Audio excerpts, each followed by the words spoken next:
Honorable Speaker, congratulations on your election as the 8th Speaker of the National Assembly of the Republic of Kenya, on whom falls the greatest responsibility of guardianship of the authority of this House.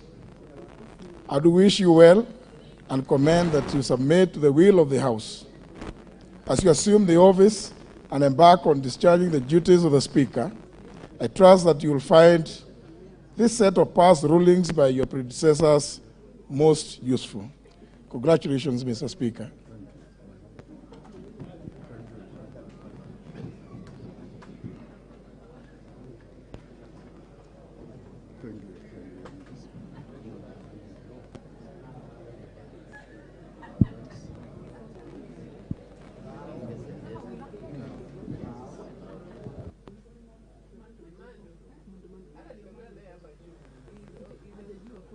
Go.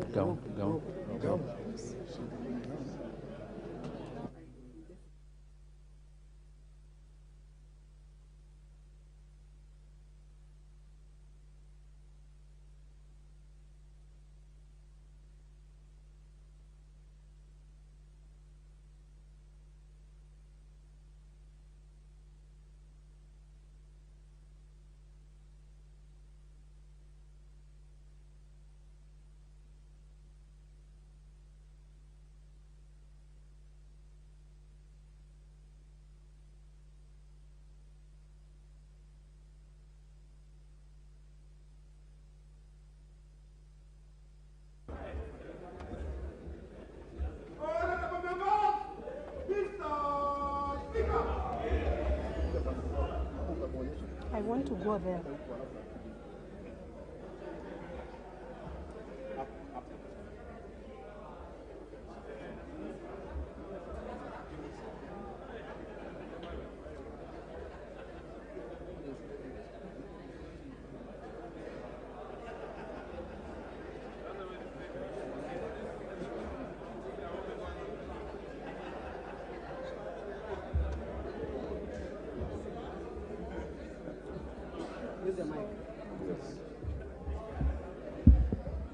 Honorable Speaker of the National Assembly, congratulations.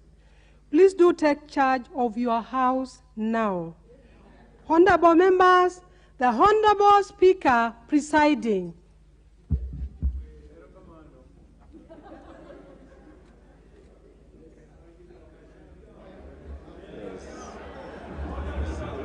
I see.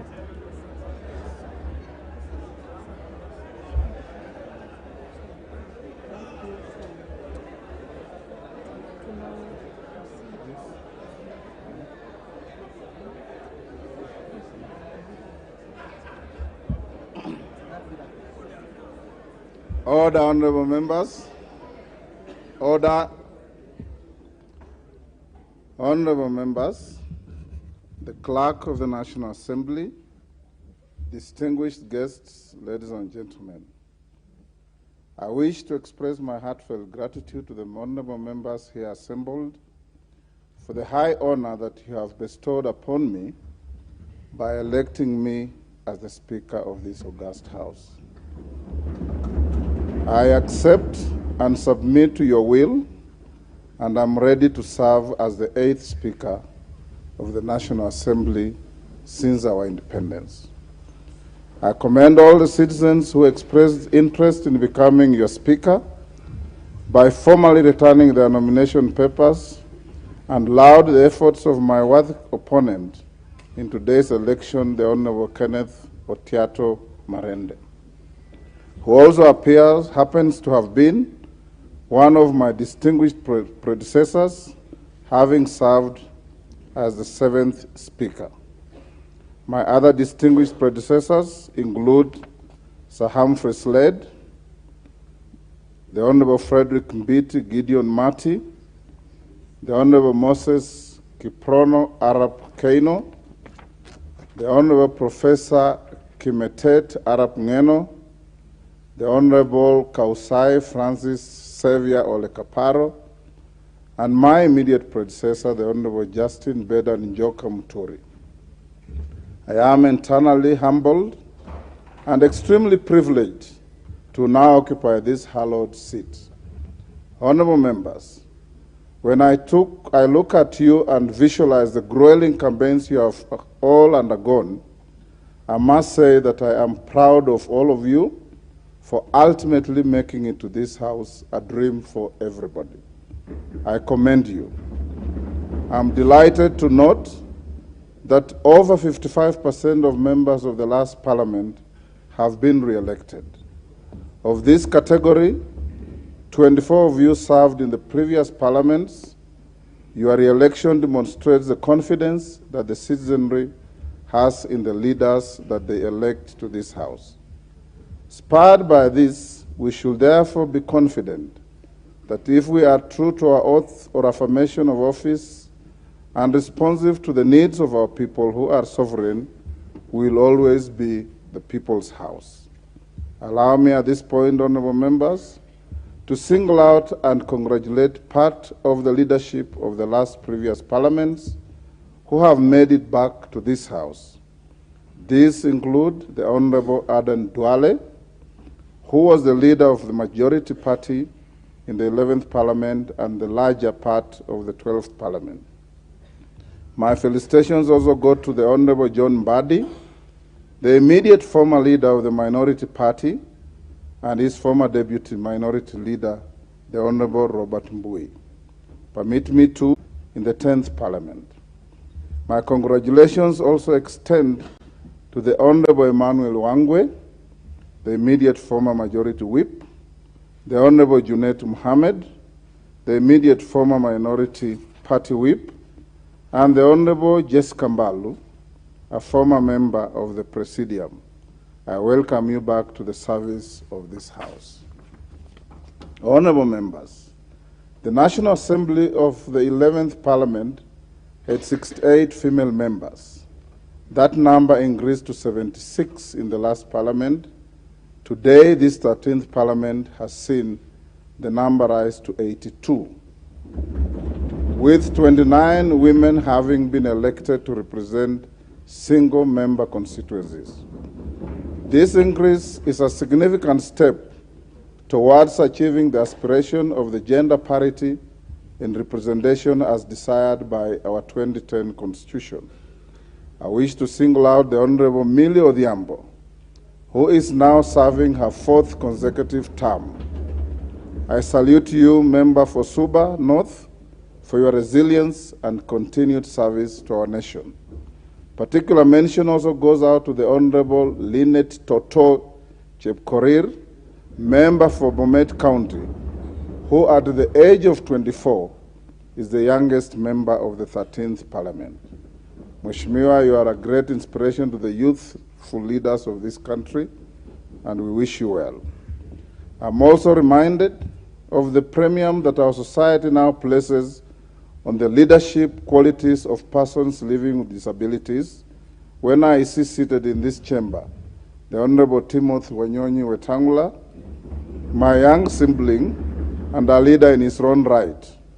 He now commences his 3rd term consecutive as a member of Parliament and is ably joined by the Honorable Rose Museo, serving her 2nd term, the Honorable 3rd term, the Honorable Joseph Samal Lomwa, who was here before and has come back for a 2nd term, the Honorable Jackson Kipkemoi Kosgei, and the Honorable Martin Pepela Wanyonyi.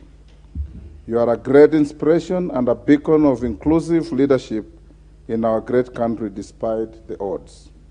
Honorable members, I also do recognize and acknowledge the Honorable Samuel Moroto, the Honorable Adan Kenan, the Honorable Gonsirai, who are currently embarking on their 5th terms, thus becoming what we refer to in the parliamentary parlance as the fathers of the House.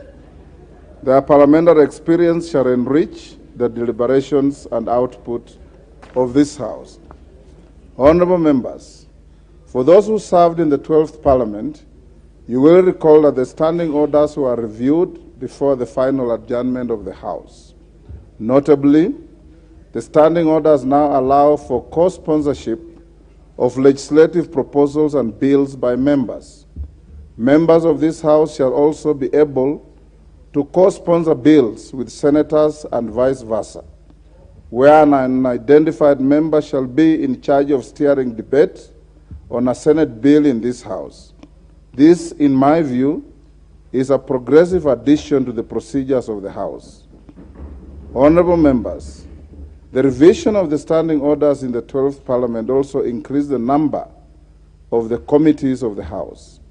New committees include the Diaspora Affairs and Migrant Workers Committee, the Public Petitions Committee, the Public Debt and Privatization Committee, and the Decentralized Funds Accounts Committee.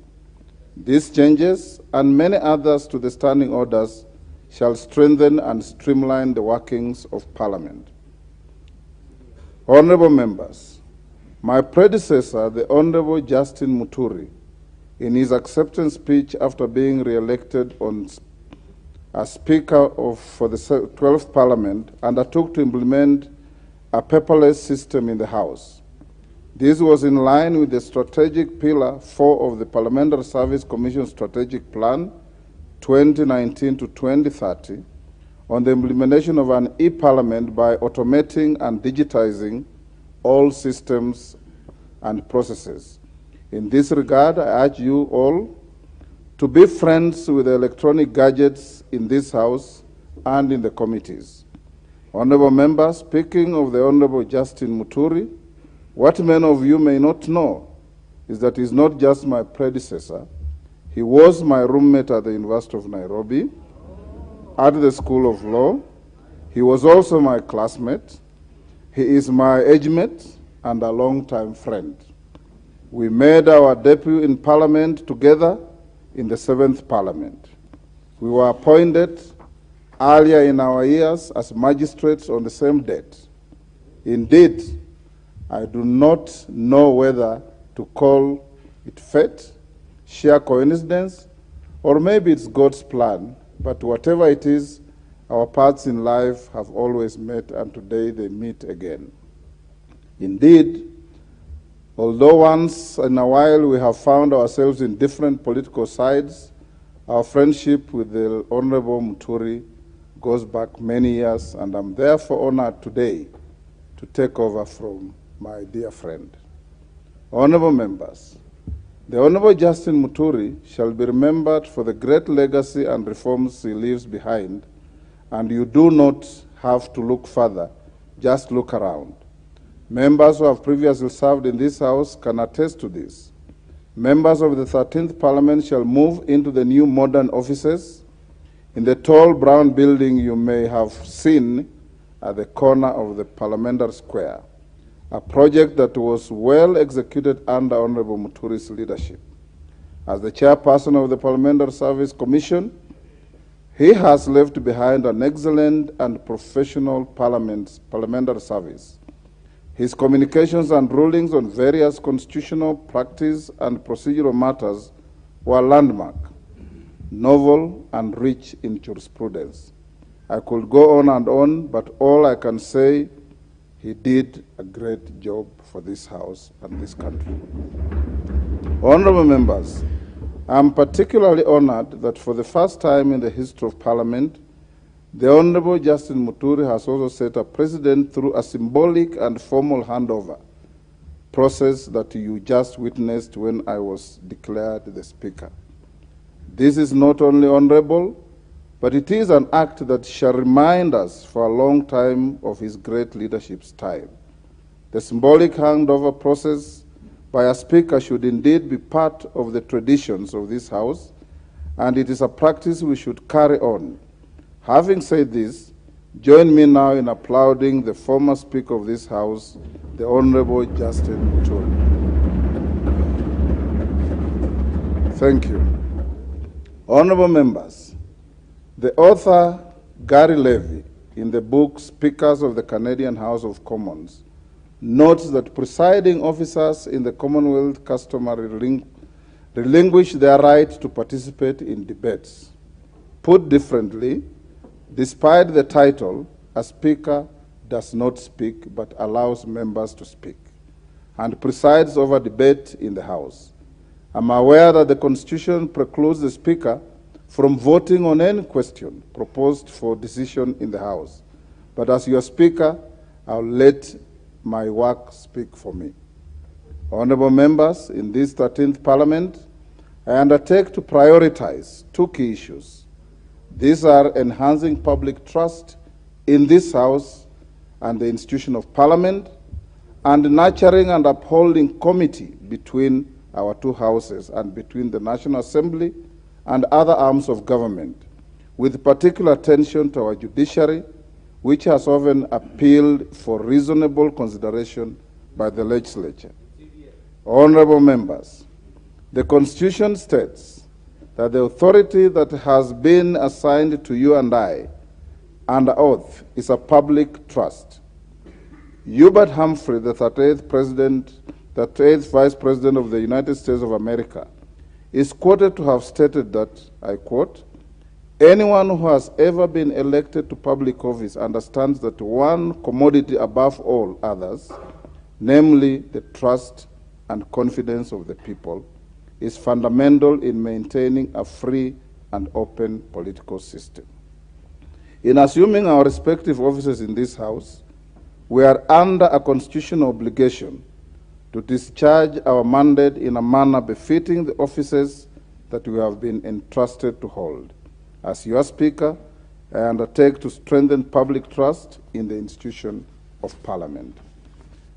I will be keen to midwife, through the Parliamentary Service Commission, live broadcast of committee proceedings and the full operationalization of Bunge TV channels to highlight the work done by this House and its members.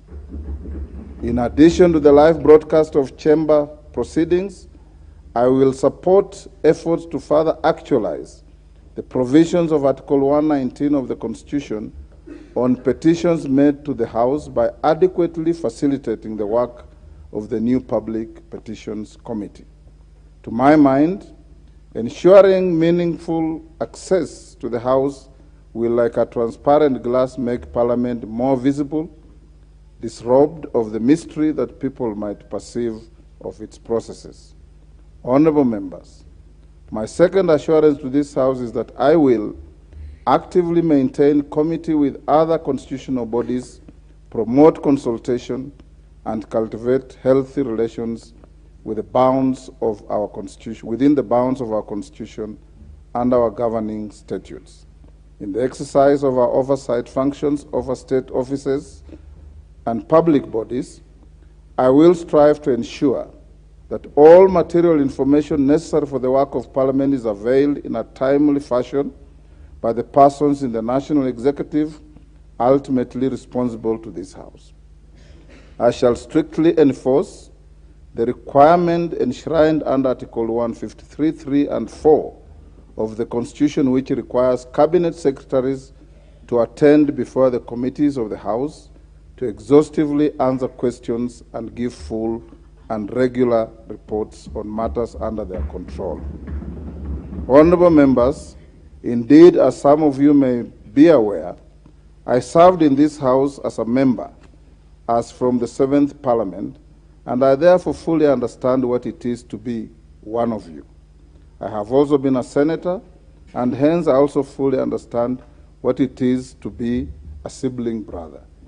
I have served in the executive as a minister and assistant minister in different portfolios. I have led various reforms to the rules of procedure of this House during the 7th Parliament, and was the head of the delegation of the African, Caribbean, and Pacific EU Union Joint Assemblies, and internationally, I'll continue building on the long and rich relationship we have to not just with the ACP EU, but also the East African Legislative Assembly, the Pan-African Parliament, regional integration bodies, the Commonwealth Parliamentary Association, and the International Parliamentary Union. Suffice to mention, honorable members, that the standing orders you enjoy using today with the committee system were drafted by yours truly, the late Bonaya Godana, Julius Sunkuli, whom I believe has been re-elected to this House, and one Bishop Kimani, then Member of Parliament from Nakuru.